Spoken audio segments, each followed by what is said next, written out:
So, have you ever gotten involved in a relationship that you were unsure of? Yes. Why?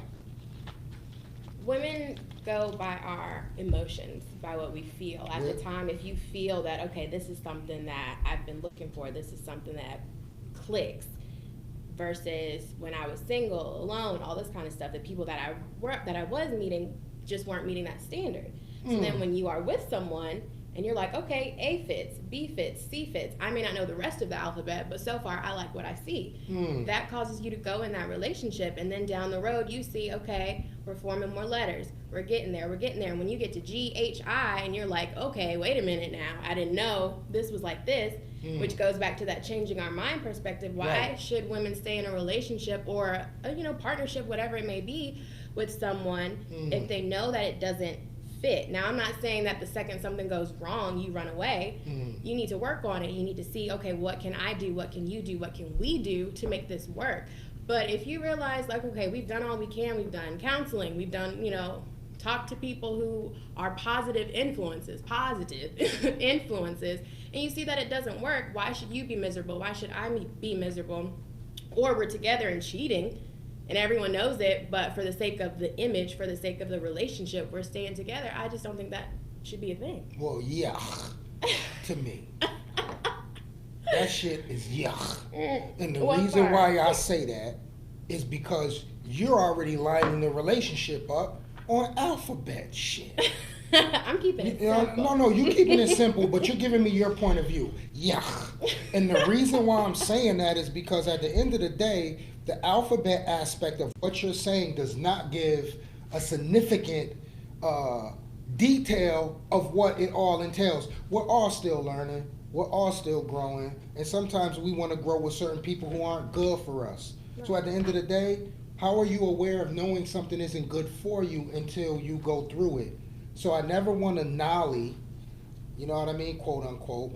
I never want to nolly the fact of a lesson. I'm not saying run around and let a man do whatever he do to you or say whatever he say to you or dog you or whatever. No, that's not what I'm saying. What I'm saying is, don't be afraid to take that chance. Sometimes, a man takes a little bit longer to grow up in his mind to realize what he wants. So there's women out here that's dating guys that's in their 30s, but the man's mind frame is still like he's 22 or 19. So if you have the patience for that, you know what I mean? Then you're going to grow with that person. It takes, I believe women grow a little bit faster than men. Why? Because y'all taught how to do hair and play with Barbie dolls. You got the easy bake oven. Y'all taught how to cook.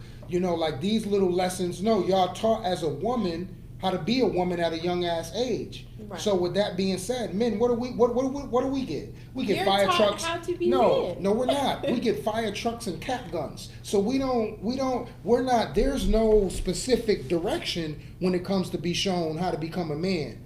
How you become a man is based upon what you're taught, what your values are. And I think that's a huge gap when it comes to men. There's a lot of men out here that are pretending to be men when in their mind frames and their actions are expressing little boy.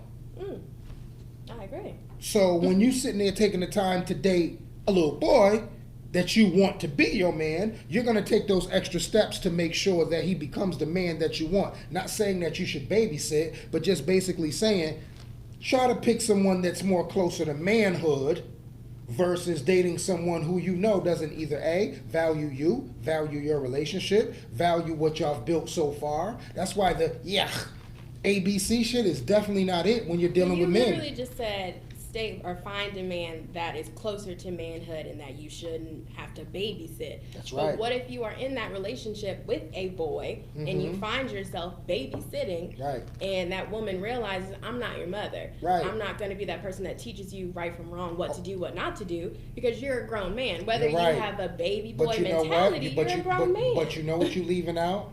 The aspect of nurturing. Which is women. You only can get the nurturing from a woman. Yes, exactly. So I'm not saying raise a man to a boy. That's not what I'm saying.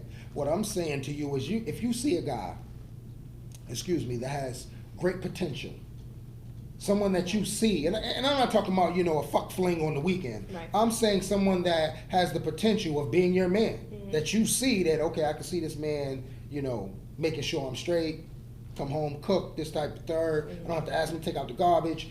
You know what I mean? Like, if you see that, then there's nothing wrong with you as a woman to be able to put in the nurturing aspect of what his growth needs to be. Right. And see, you're going to go through those patterns dealing with a guy that's not going to be able to see your vision because he's going to feel like, hey, you're trying to control me. Oh, you're trying to stop me from hanging out with my homies, this, that, and the third. True indeed. But at the end of the day, when does love open the door is what I'm saying.